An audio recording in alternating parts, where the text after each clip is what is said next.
Hello, everyone. Good afternoon or good morning, depending on where you are in the nation. My name is Ruth Ann Rugg. I am the transitional leader for COSMA. I also work part-time for the Texas Association of Museums, and it is TAM that we have to thank for allowing us to use their GoToWebinar program. I was telling Mike earlier that it is in the budget for next year for COSMA to do something on their own, but we're really grateful that Texas allows us to use theirs in the meantime. This is one of the every other month webinars that COSMA does for its members on topics of issue to state museum associations. There are some of the topics that we cover that actually could apply to all kinds of people, but it's really for state museum associations. We are fortunate to have as our guest today, Mike Pennington. Wave at everybody, Mike. Mike is with Novi AMS. He is a certified association executive. He knows all about associations. I've had an opportunity to talk to him a lot about this very young association, and the kinds of challenges that we have seen and the kinds of victories that we have celebrated.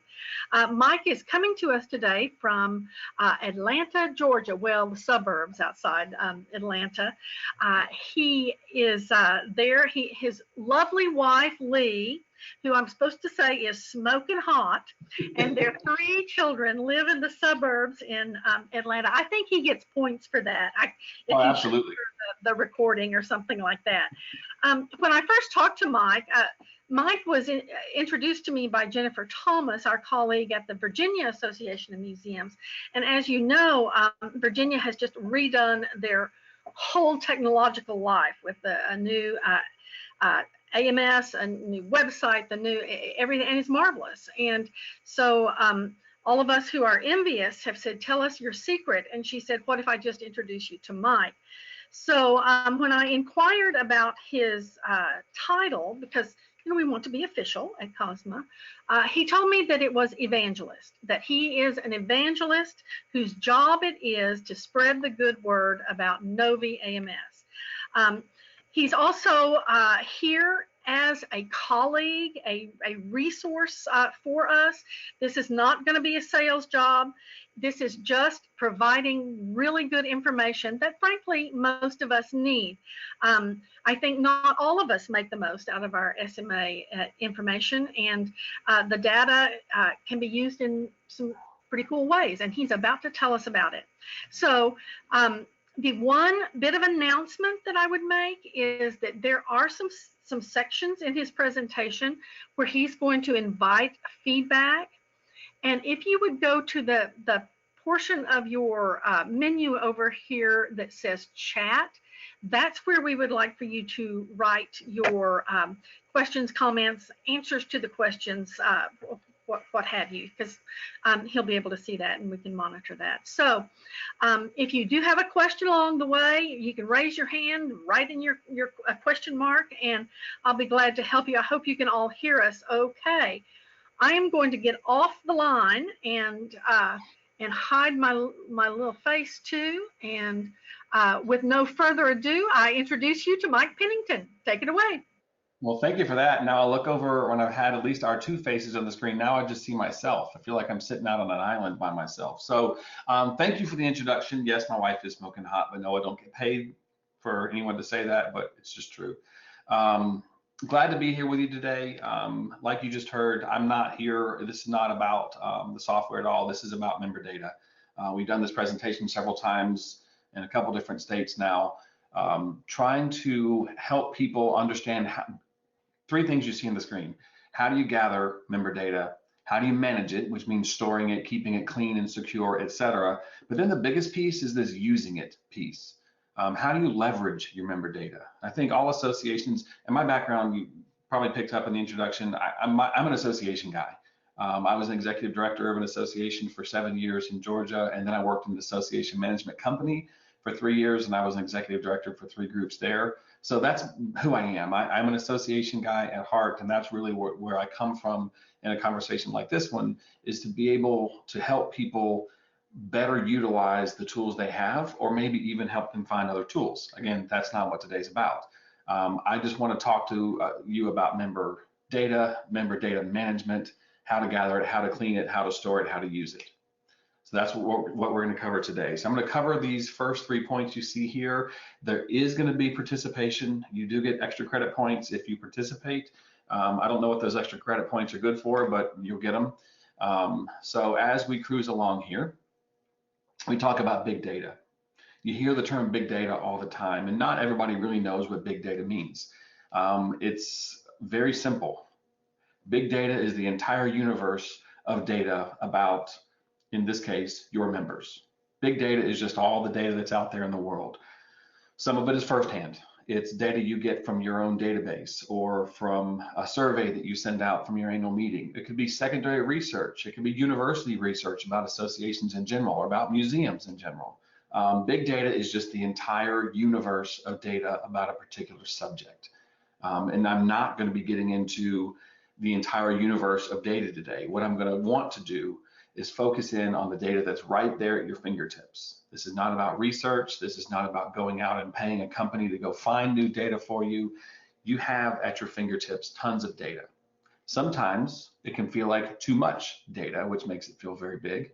But how do you take what you have, learn and gain better insights about your members so that you can then deliver better programming to your members, creating better member retention, creating a bigger association, etc. You know how all that works. So first step of this is, how do you gather? You gather data in tons of different ways in tons of different places. I'm going to buzz through some of these first couple slides relatively quickly, and then we're going to have time for participation. We're going to go through case studies and all of this. But where and how do you gather member data? It's in your database. It's in survey data. It's in your accounting files. So if you use QuickBooks, go into QuickBooks and you can find data there. Survey mechanisms, Google Analytics, social media analytics. Data can be gathered in so many different places. And one of the things I'm going to hammer on today, you're going to hear me say it 114 times. Yes, that's a real number. You're going to hear me say it over and over again, that you need to manage your data in a proper way. And what I'll really hammer on is the concept of a single source of truth. I have a slide on that and a couple more slides. I'm not going to talk about it yet, but you have to have a single place where you know your data is reliable. If you have data in a lot of different places, it's hard to know what's correct. But again, I'll get to that in a second. So as you're gathering data, how do you go out and get it? Again, it's through those surveys. You have to store your data in a place that's secure. But there's no end really to the information you can gather about your members. Think about open rates on emails. Think about how many of your sponsors and exhibitors came back for year 2. That's a data point. If the number dips, then your sponsors aren't as happy anymore. What do you do about it? So there's no end to what we could name to what a member data point may be. The great thing about this is, one, you have a resource with each other. And I would invite you in future conferences and meetings to sit down with each other and say, what are you tracking? What are you finding? Benchmark off each other and say, well, if Texas says that their retention rate is X%, but Virginia says theirs is 3 points lower, is there a reason? Is that a statistical difference that makes any sense? Or are those numbers changing year over year? Benchmark off each other, best practice off each other. What data points are you collecting them? How are you collecting them? And where are you storing that information? The next step in this is, how do you store information?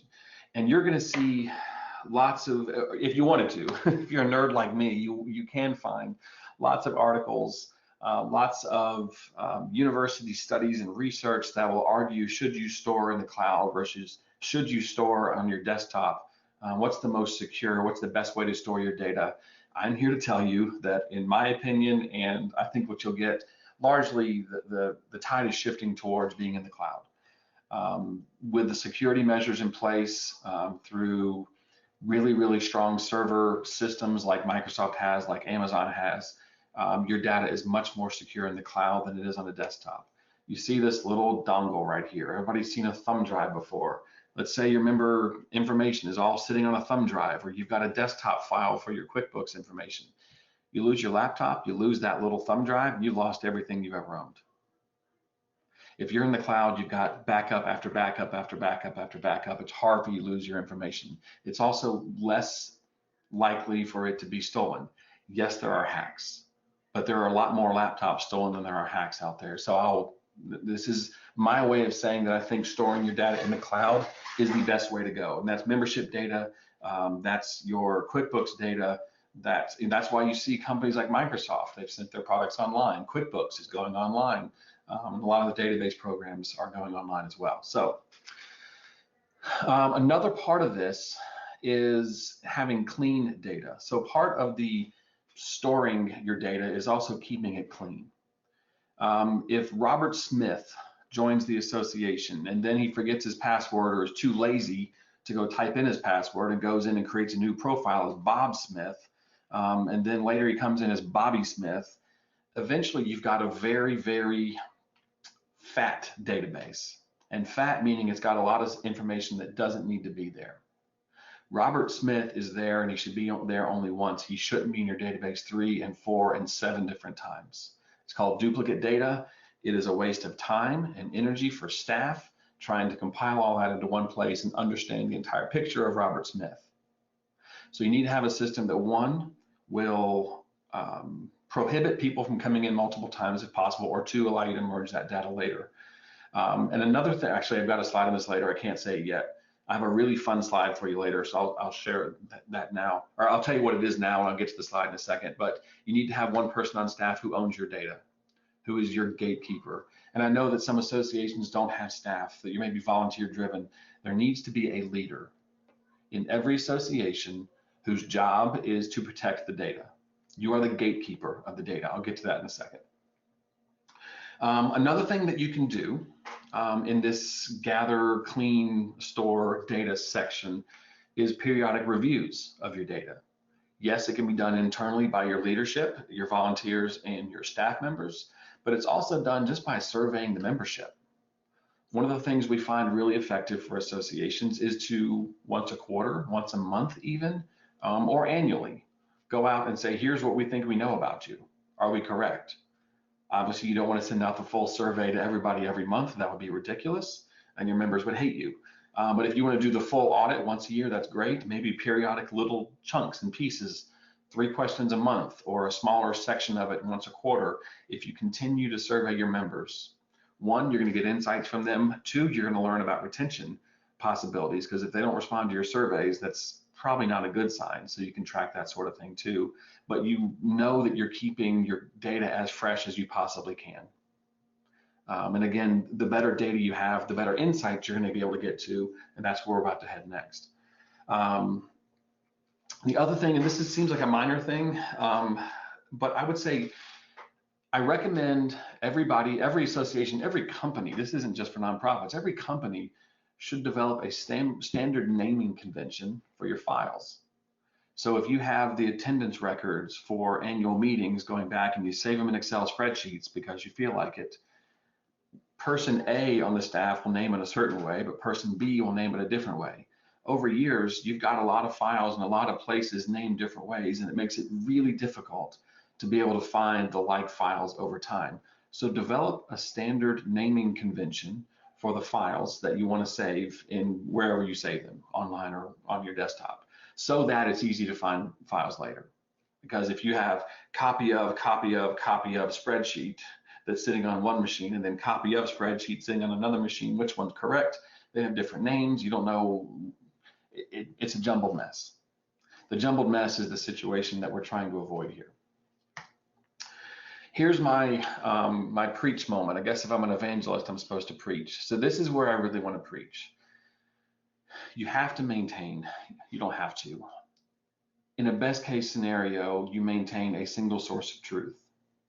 If you have data in QuickBooks and Constant Contact and your credit card processor and the database and SurveyMonkey and Google Analytics, and you've got data all over the place, which one's correct?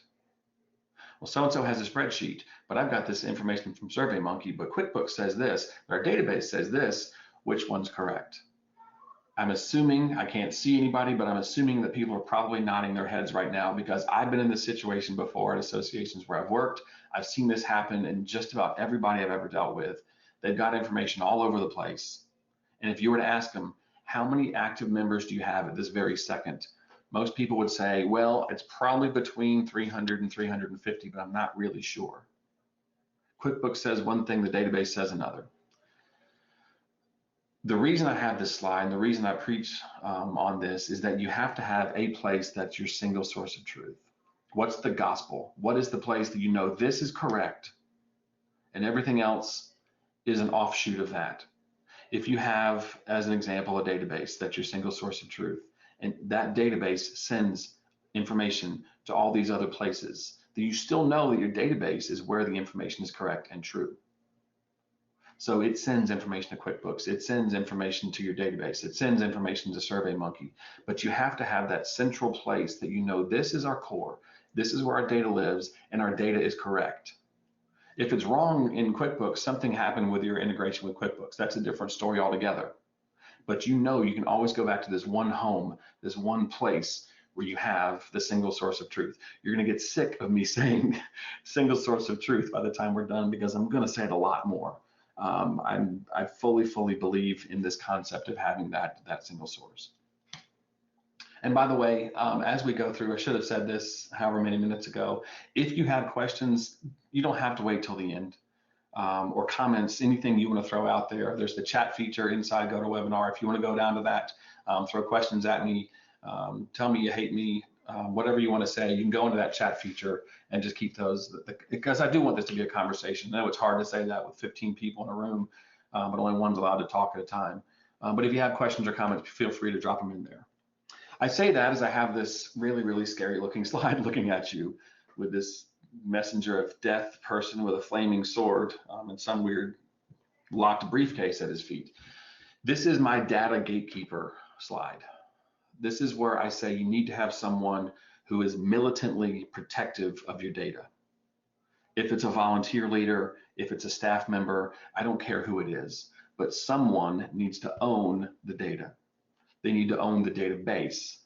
They need to always know what's going in, what's coming out, how it operates with other systems. Again, when you have this concept of data going to different places, there needs to be a person who is your gatekeeper, who's in control of the data, who understands how it works with those other systems, how the data gets in, how it reports out. There needs to be a gatekeeper. I was going to have a fun picture here from Ghostbusters when they talked about Rick Moranis was the gatekeeper, but I didn't know if everybody would get the reference. So I went with the scary messenger of death gatekeeper on this slide. But again, you need to have someone who really does take their job very seriously about maintaining the data in the database. And the third and last piece of this is this leverage concept. Again, we can collect data all day long. Everybody can collect data, ask surveys and questions and everything else. We can get all the data we want. But too often associations, and I'm guilty of this too, back in the day when I was an association guy, I was guilty of not actually leveraging the data properly. I had all the data in the world. You present it to your board of directors, you throw them 30 reports and say, here, tell me what we should do. That doesn't work. Associations have been doing that for decades, and it doesn't work. You have to come at this from the standpoint of saying, okay, I understand this information about what my members are doing or whatever the data point is. Now, what do we do about it? So the one thing I'll say in this slide before we get into the meat of the presentation is too often we just throw a bunch of data at the board and say, good luck, tell me what you think. And obviously they don't, they're not going to read that. So what I would recommend is you have the data, you know the members better than anybody. When you see something in the data that sticks out to you, that's a report you need to get in front of your board of directors. Don't give them 30 reports, give them 5, give them 10, give them something digestible, and don't just hand it to them. You're the expert on staff. You're the one who knows this better than anyone else. And again, volunteers and staff leaders. But you should be able to go in there and make conclusions of the data. Hand them the report and say, here's what I see. Don't wait for them to come up with their own conclusions. Again, if you're paid staff, you're paid staff. You're paid to know these things. You're paid to make these recommendations. Is to come to them and say, I see member retention is dropping for our members who are aged 22 to 30. What is wrong with what we're offering to millennials? Don't hand them a report and say, good luck, find some information. Give them the insight that you see in it. That's leveraging the data. Now they have something in their hands that says, okay, this is a real thing, we got to fix it. Instead of saying, some numbers went up and some numbers went down. Okay, is that good or bad? You're giving them something that's a little more actionable so that you can then leverage the data into something that becomes more powerful for the association in the future. All right, so now I get to not talk as much. I'm gonna make, well, I guess I'll talk the same amount, but I'm gonna make you type things. This is the participatory moment of the day with this kid screaming in the microphone.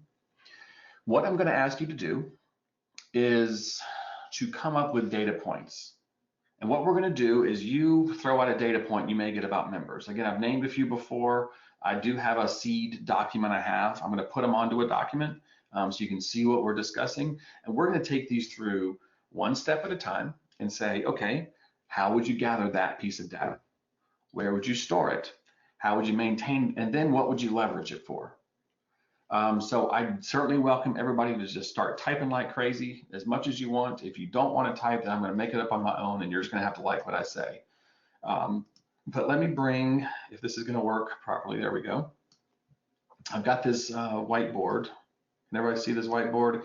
If anyone can see this whiteboard, please type yes into the chat window so I know that you can still hear me and you can see the data points screen up here. Does anybody see this? I'm gonna get a sip of water while someone types yes.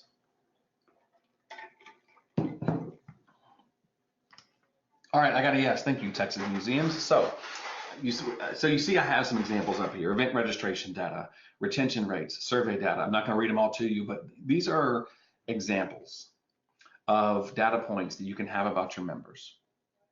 And so I'm going to start talking about, I'm just going to pick one of them out and start talking about it. I would ask you, again, if there are data points you want to talk about, type them into that chat feature. And I'll grab those and we'll start talking about them. So again, walking through the three different things. Let's look at open and click rates. So you can go into, let's say SurveyMonkey, or not SurveyMonkey, Constant Contact or MailChimp, whoever you use, and you can get rates about your members either opening or clicking on emails. Great. So how do you get that data? It's in your email platform. So the gathering is very, very easy. Storing it, basically the same thing. It's going to live inside Constant Contact and MailChimp. You've got those, those systems. That's what they do, is they're going to be able to manage that data. Now, how do you leverage that information? If you have, again, a lot of what we'll do is talking about benchmarking. So you can see some emails are opened at a 20% clip and some that are at a 25% clip. Is there a difference in subject line? Is there a difference in the segmentation? Is one going to everybody and one's only going to a subset of your members? What you need to do from there is to say what's working, what's not. Don't just say 20% of the people are opening our emails. That's okay. That's not the end of the game. You've got to move farther down the line and say, okay, what do we do about it? If this is fantastic, wonderful. Should we be sending more information?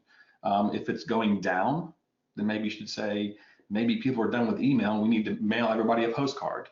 You turn this data point into something that you can turn an actionable item inside your strategic plan or your action plan for the year. All right, I just got a question that came in from Texas. Thank you very much. Some members attend annual meeting and some do not. How do you figure out the percentage of specific participation? So inside your database, that would be a number that should be relatively easy to calculate. If you take the number of active members, and with museums, the museum is the member, or the system of museums is the member, and the individuals underneath that are probably also gain member access to the database or to the system. You should still be able to, in the system, get a total number. How many individuals are technically underneath or have member access to this database or to the system? With that number, you divide it out to the number of people who registered and should be able to get that number pretty easily. But why does that number matter? And I actually got into a pretty interesting discussion at an association conference last week where I was saying that you don't necessarily have to say high attendance rate at an annual meeting equals good, low attendance number equals bad. Maybe there are members who only join for government relations reasons, or maybe there are members who only join because they want a newsletter. The annual meeting isn't as important to them. So I think when you look at an annual meeting participation number, it's important, again, to benchmark it. What percentage of our members attended last year? What percentage attended this year? What percentage of members who aren't on the board attended? What percentage of members who are, again, in that millennial age range attended versus the people who've been members for longer? Or how about the members who've only been members for 5 years? What percentage of them joined? What percentage of first-year members attended? Dig deeper into that number, because what are you really trying to find out? And that's another thing. I should back up a little bit.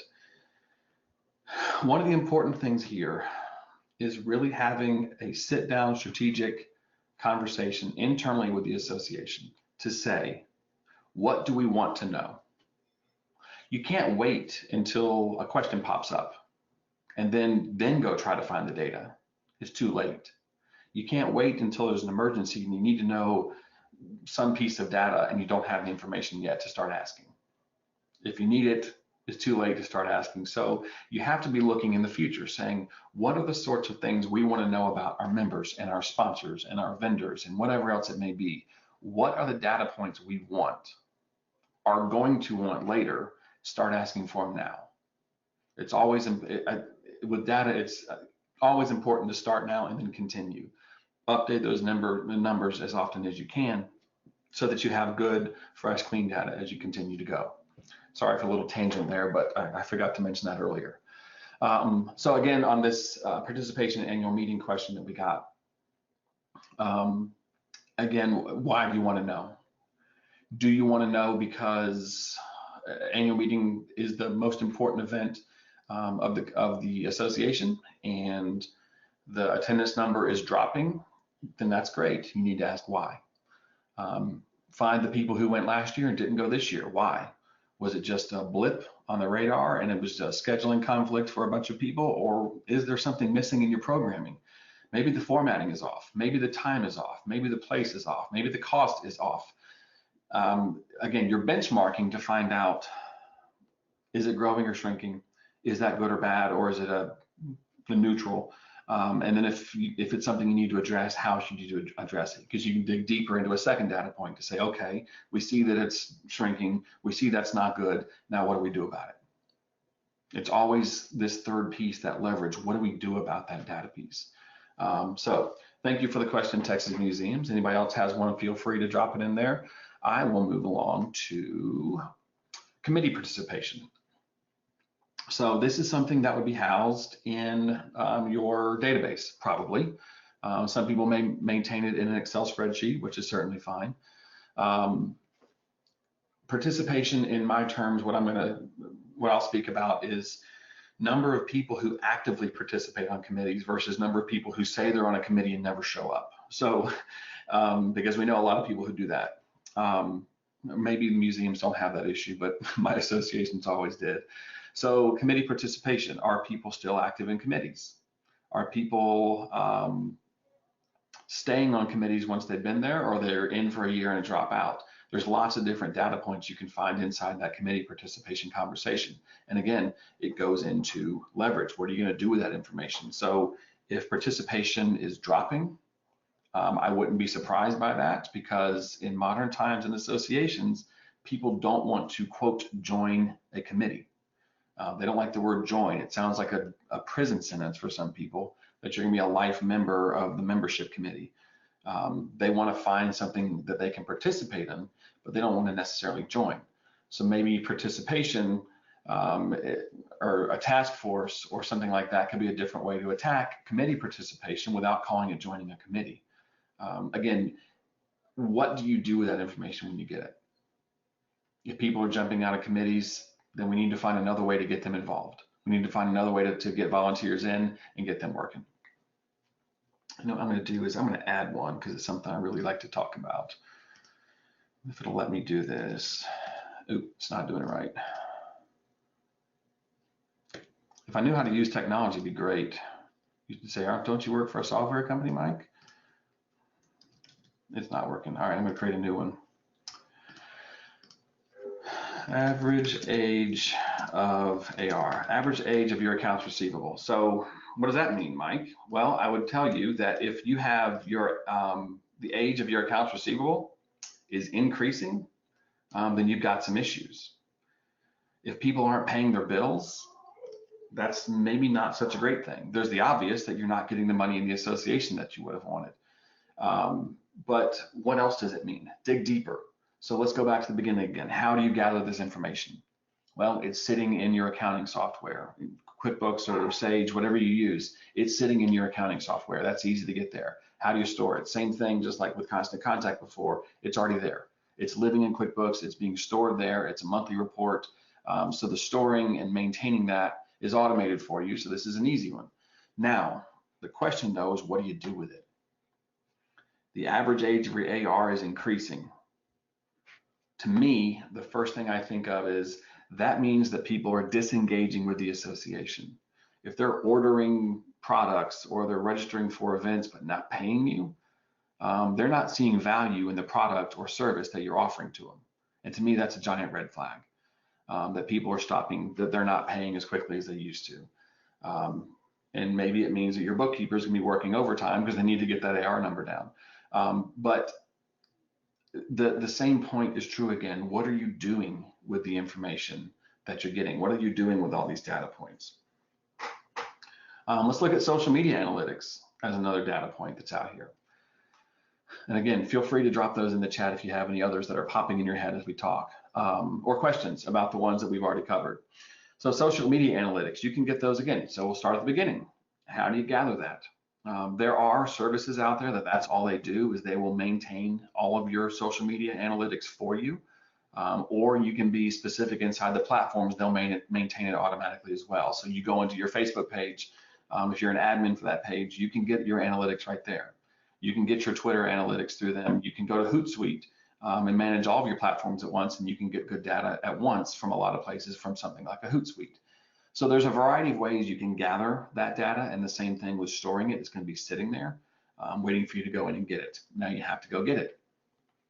But again, what does it mean? How do you leverage that information? If people aren't, it's really about communication when you get to social media analytics. If you have people that say that we don't want you to email us anymore, you say, okay, how do we communicate with you? Well, send us Facebook messages. And you send Facebook messages and you're getting very bad analytics on that, then you've got to go back to the drawing board and say, okay, you said you wanted Facebook, we're doing that, and you're not responding. Why? What's missing on this? Or maybe people don't even tell you how you want to communicate. So you try a couple different platforms. Now you have the ability to say, okay, we're gaining traction in Twitter. We have nothing working on LinkedIn. And for some reason, Snapchat is working. It's not your job to wonder why necessarily. It's your job to say, okay, we see the data, we see what's working, what's not. Now, we should put more resource in our Snapchat campaign because we're getting good traction there for some reason. We should put less resource in LinkedIn. Maybe we even eliminate the LinkedIn page because no one's paying attention to it. The data is going to tell you what to do. The data is going to tell you where you should go next and what you should be building on and what you should be subtracting. And this is a good time to talk about one of my favorite things in the world, and it sounds, it's going to sound awful when I first say it, but there's a concept called an abandonment matrix. If you ever heard of this before, you probably know where I'm going to go with this, but there was a book, Harrison Carver wrote a book several years ago in associations, and you may have read it. It's called Race for Relevance. And in the Race for Relevance, he talks about, and he's a bit of an extremist, but he said you should list out every single one of the programs, services, meetings, any member benefit that's offered, affinity program, list them all out on a sheet of paper. And you should list the effectiveness and the ROI for each of those programs and eliminate the bottom third. Just delete them without even blinking. For association executives like us, a lot of people may start to get queasy when they hear they're just going to eliminate a third of their programs overnight. But the concept is, and this can be data driven. The reason I bring it up now is this is a data driven decision. You get to look in at all of the things that your association does, from meetings to email communications, etc. All of those data points across the board, and you get to say what's working and what's not. If it's not working, if it was a pet project for the board chair from 10 years ago and we just keep doing it because we've always done it, but it's not bringing any value to the association, get rid of it. One, it's confusing the marketplace. Two, no one's using it. Three, it's a time suck and a resource suck out of the association. So just get rid of it. Just move it out and get rid of it. So that concept of the abandonment matrix, I think it's a little extreme to say get rid of a third of them overnight, but I think you can still have a conversation and say, what are those things that are providing value? What are those things that are not providing value? And this is, again, is data driven. That's a leverage point based off one of these, a lot of these conversations and data points, is to say, okay, there are programs and services we are offering that are no longer working, maybe never worked, but we continue to offer them just because we always have. And we know what's going to happen when we go to our next strategic planning retreat is that the board's going to ask us to do 8 new things without deleting anything off our plate, because apparently we all work 90 hours a day. Having a data-driven decision like this where you can sit back and say, let's get rid of the stuff that doesn't work. The other side of that, some of these data points will get you to a point when you can say, you know what? We're missing something. Our members don't have X, whatever it may be. You're going to find it from your data. They're missing something. That's an opportunity for you to go out there and add that. It's going to create new member value that you didn't have before. You're going to bring in new, fresh members. You're going to excite the existing members because you're providing a service that they didn't know they needed, or sometimes they're asking for it. They know they needed it, but no one's providing it. The data is going to tell you where you should go. All right, I've gotten a bunch of questions that popped in. So a data point, what percentage of our members are history museums? That's a great thing to ask. So thank you, that's a great question. So. Hey, Mike. Yes. I'm interrupting just to let you know that there are a bunch of questions in the questions pane as opposed to in chat. So I am transferring them over to chat so you can see them. I'm not asking all these questions. I am not that smart, but here they come. I appreciate that. I was going to give you all the credit as being the #1 question asker. And what's funny is I go into the questions tab and it's blank on me. So you just want to keep firing them in there. I'll say random person asked a question and we'll give the random person the credit for it. So the question was asked, what percentage of our members are history museums? So to me, that is something you grab out of your database. If you ask when they join, what type of museum are you? You can gather that data over time as they join and as they renew, what type of museum, I guess, types of museum a certain museum falls into. So it could be several categories at once, et cetera. But now you're going to know what percentage of your members are history museums. So that's how you gather it. Where do you store it? One, I would think you would store that inside your database, obviously, because that's where you're collecting the data. But two, don't have anxiety about the single source of truth. I promise. We'll get to that one. Two, I think this really plays into how you communicate with your members. So if you now have a segmentation point with your members to say, if I have an email that's only going to matter to history museums, I can segment my audience to just my history museums, and I can say, hey, we saw this and we think it's going to affect you, and this is how, and we really thought you should know about it. One, you're not bugging other types of museums with information about history museums. They don't care. Two, your history museum people are going to say, that's awesome. You were thinking about me and you know who I am as a member. This creates member engagement. It creates a better open rate for your emails. There's so much that comes into this because you're able to segment your audience. So that single data point, what percentage of members are history museums? That to me goes straight into segmentation. Maybe you have a page on your website that only history museum people can access, and you have special information just for them. If the answer to your question, the question was what percentage of our members are history museums? If it's 1%, maybe you don't need to spend tons of resources on history museums. If it's 50, maybe that's your strategic change in focus on what sorts of programs and what sort of education is offered at an annual conference based on what the makeup of your members might be. It's a great question. It's better than the ones I was talking about. All right, what new programs and services would our members be interested in? Absolutely, that's a great survey question to go into surveys. It could be post-event. It could be any time during the year saying, what are we not doing? I think a simple survey could be sent out after every event or just periodically to the members to say, what do you like, what do you hate, and what are we missing? 3 simple questions, however you want to ask it. It's positive, it's negative, and it's a please help us be better.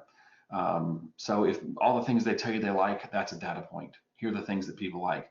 All the things that you tell us you hate, again, that may lead into that abandonment matrix conversation to say, there's some stuff we could drop because most members are saying they don't care about it. And then what new products and services would our programs and services would they be interested in? Now you have something to bring to the board at strategic planning time, and you get to say, here, we had 27 people come back to us and say they wished we would do this. And we've researched it, we can do it really easily with just this. And now you've made 27 people happy. And this really does a couple different things. One, you're offering a program or a service that your members are saying they want. Huge win. Two, the people who sent that in a survey, they feel like they're part of it now. You listened to my feedback and you changed the association's focus because of what I said. There's 27 people who are new evangelists. It's my term, evangelists for the association, because you've listened to them and you've given them the programs and services they asked for. It's a great feeling for a member to be able to do that. Next question. People tell us in surveys that they want more ways to connect and learn, but when we provide a monthly opportunity to do so, participation is low, decreasing over time, despite the survey requests. What do we do with this? The data says there's a need, but the response is not working. Okay, there's a lot in that, but basically people are asking for a program, delivering the program, and participation is still low. So the results are not matching with the request, it sounds like. I go straight into Mr. Fix-It mode. I'm gonna stop doing that. I'm gonna stay in my data conversation. So you gather it, you're gathering 2 different sets of data. One is they're asking for it, that's a data point. The second one is the actual results and the feedback from the program. So gathering, you're asking, and then you're tracking. That's 2 different data points that how you're gathering them. The storing it, the survey feedback can live in a lot of different places in terms of storing that. It lives in SurveyMonkey or wherever you do your survey mechanism, but then compiling that down to a report is usually going to be in an Excel or a PowerPoint or a Word doc that you create as a report based off the survey. And now the leverage point, you created the program. You did what the data said. Now, it's not working. So where I would go is say, maybe there's a different way to deliver it. Maybe go back to the people who said, I want this, and say, okay, we did it, and thank you for the feedback, but it's not working. What are we missing? Are we delivering it the wrong way, the wrong time, the wrong format? Does it need to be a webinar and we're doing it as an email? Does it need to be live at our annual meeting and we're trying it as a newsletter series?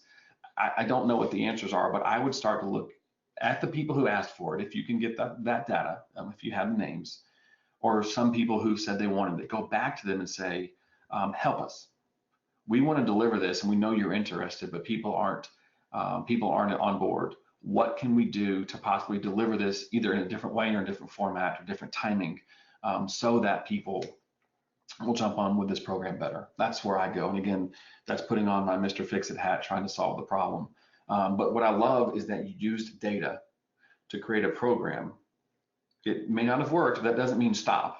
It doesn't mean don't try anymore. What it means is maybe there's a different way. Maybe there's a different format, a different way to solve that or to create that mousetrap. Don't have a single source of truth. It's giving me anxiety. Okay, I can work with you on that. That's a different conversation. If it makes you feel better, most people don't. Most people do not live in a world with a single source of truth. They just, you know what, I feel better if I get into Excel and I can play with it there and save it on my desktop. I'm guilty. I do that some myself. I know how to preach the message. I'm not so great at following it all the time. We're humans and we get into a state of what is comfortable for us. Sticky notes on my monitor to remember to do something every time it's time to go through a certain task. We're creatures of habit and we want to do those things that are comfortable for us. Getting to a single source of truth is a little bit of a process, and a lot of people aren't willing to do it. Once there, it is substantially better for everyone involved once you get yourselves there, but it is a process to get there, to be very honest. How many children, next question, how many children are served by our member museums? Again, it's a great thing to be able to ask. You should be able to get that as a custom field inside your member database. So I'm talking about the gathering side now, is ask them, like, how many children come through your doors every year? I think that's what the question is. So how many children are served by our member museums? Ask them. They probably will be tracking how many kids or how many school buses came in or how many educational programs brought in classes to our museums last year. So now you can track. Again, that's something that would live in your database, is to say each museum types in their number of 300 kids or 300,000 kids, whatever they serve, and now you can run a report inside your system, or should be able to run a report in your system that says sum this column for everybody. What's very powerful about this number, this is another really good question. What's powerful about this number is how you can leverage it. If you, let's say all your museums respond and your 200 museum members responded, and the total number is our museums served 350,000 children last year. Where could you use that number? Go to the state for funding. Go to an education department for funding or grants or something like that. Go to sponsors who might have interest in getting out in front of more people. You say, look at the impact that we have. Look at your government relations potential or your lobbying potential to say, you see how many children we're serving in the museum community. It can be a very powerful number if you can get that from everybody. All you have to do is ask. Ask them how many children they served in the last year, and then ask them every year. As the number goes up, you get to say, and we're serving more and more children every year. Or if it's going down, you're saying why? Is there less reliance on going to the museums and the field trips from schools? So I think it's a really powerful number if you can get that, again, because you can use it and leverage in so many different places. Again, in government, in funding, in sponsorship, and vendor members, there's a lot of potential there for using that number. I've got just another minute or three to go through questions. What does cleaning data mean and how do you do it? A great question. That could be a whole session in and of itself. The short version of it is getting rid of duplicates. There's actually a product that we've created, and this is not a sales pitch, but something that we've created where it's basically a cleaning for your data, is to go in and find duplicates and find records that aren't formatted quite correctly, trying to get your data into a clean place. Most systems out there, probably all the systems you're using would allow this. One is blocking duplicates from coming in, tracking by email address or something like that to not allow someone into the system twice, or allowing you to merge records in the system if you know they're duplicates. To say, again, Robert Smith and Bobby Smith, it's the same guy, we'll merge those two records together. So the main thing I mean, or the first thing I think of, and the number, it is the largest portion of this, is getting rid of duplicates. And a lot of systems will struggle with this, I'll say that the ABC company, it can be listed as ABC company, A space B space C company, A.B.C company. That'll be listed 3 different times because the system doesn't know it's the same one. There's change in leadership and they try to log in, they can't log in, so they create a new record. Now you've got 2, now you've got 3, now you've got 10. If you don't periodically go through a spring cleaning and start to really look through and say, I'm sorry, this guy's passed away, this company's out of business, etc., and go down through your data line by line, it's not a pretty process, but it has to be done because you get so bloated in your data and it's a bunch of stuff that actually is incorrect that it just wastes so much time in the office trying to manage how many active members do we have. A.B.C and ABC, that looks like 2 members when it's really only 1. So what's your correct number? So by cleaning data, I largely mean, it really does mean a spring cleaning, going through line by line and saying who is active, who is correct, are there duplicates, and managing that down so you have a really good, clean snapshot of what the current membership picture looks like. All right, it is 3:50. And while I'm pausing this to say, I was going to say I've got questions. Okay, event registration. I'll do one more question. So because I was about to turn this over to the Q&A section, so you can just keep asking questions. So the question I got was, looking at the data points on the screen, what do you have to say about event registration? Event registration can go in 107 different places. There's so much inside event registration, but we'll talk about a couple of them. One, this can live in your database system if that is your event registration system. Some people look at or use something like a Cvent or Event Rebels or something like that for event registration. In those cases, obviously that data would live there. So you gather it obviously just by hosting your events, and that information comes in as people register. You store it inside those systems of record where people register. Now, what do you do with it? Event registration can do a lot of different things. As you get a head count, if you're asking who's attending which session at annual meeting, it allows you to plan for which room is going to hold the largest breakout session. If everyone's wanting session 1 and no one wants to go to session 2, you put session 1 in the big room. It allows you to go and say, it looks like no one is checking that they want to come to the opening receptions. Maybe we should cancel it or have way lower food and beverage. If you just say 300 people registered for the meeting, and I'm ordering food for 300 people for every single thing we do, if it turns out only 30 people show up for the opening reception, you just wasted a ton of money on something that no one's ever going to use, and probably they're going to throw all the food in the garbage can. So it's wasteful, money and food wise. So the event registration information can mean so much, and that's just in terms of event logistics. If you go further into that and say, okay, last year, 30 days out, we had 150 people registered for the event, and we ended up with 200. This year, it's 30 days out, we only have 75 people registered. Last year was 150. We've got some problems. So it really allows you to look at year-over-year times as well to say what's going on this year versus last year. What is different? What is missing with this meeting? Do we need to sound the alarm and say we have some major issues? Do we need to get the board members or our ambassadors for the association to start calling people, just literally picking up the phone and calling and saying, hey, are you coming? Do we need to send an email out to everyone not registered and say, early bird expires next week, you better register now or it's going to cost you a bunch. Event registration, there's so much inside of that. Again, that can almost be its own session. But to me, it's event logistics, like what rooms are we going to use? Look at the hotel room list, because you can get that from the properties where you're going to host your events. So there's 150 people who have booked rooms, but only 100 have registered for the event. Go back and forth and say, there's 50 people here. Hey, why on earth have you gotten a room but you haven't registered? You are not going to be a lounge lizard at my conference. You better register.